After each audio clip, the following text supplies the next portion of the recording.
A Letter to God is a short story written by Gregorio López y Fuentes.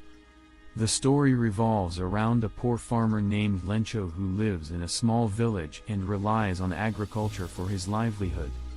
One year, a severe drought damages Lencho's crops, leaving him desperate and destitute. In his desperation, Lencho decides to write a letter to God, requesting financial assistance to help him survive the difficult times. He believes that God, being all-powerful and benevolent, will come to his aid. Lencho writes the letter with utmost sincerity, pouring his heart out with hope and faith. When the villagers learn about Lencho's letter, they are amused by his naivety and skepticism. They know that God does not have a physical address and cannot receive letters. However, they decide to help Lencho out of pity and respect for his faith. The village postmaster, moved by Lencho's faith, takes up the responsibility of delivering the letter to God. He decides to collect money from his colleagues and friends to help Lencho financially.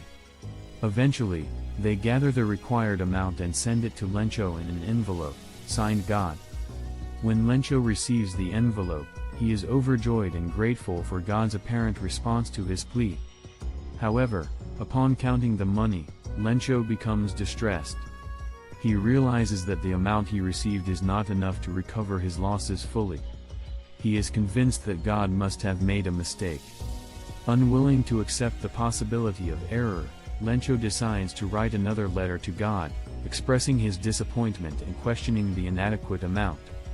He firmly believes that God can make things right and provide the necessary help. Once again, he sends the letter through the post office, addressed to God. The postmaster and his colleagues are touched by Lencho's unwavering faith and decide to collect money once more to help him. They send the money to Lencho, signed God, hoping that their gesture will bring comfort to the desperate farmer. The story of A Letter to God reflects the themes of faith, resilience, and human kindness. It illustrates the power of unwavering belief and how acts of compassion can restore hope in challenging times. Despite the lack of a direct response from God, the villagers' willingness to help Lencho reinforces the idea that sometimes, humanity becomes the conduit through which faith is answered.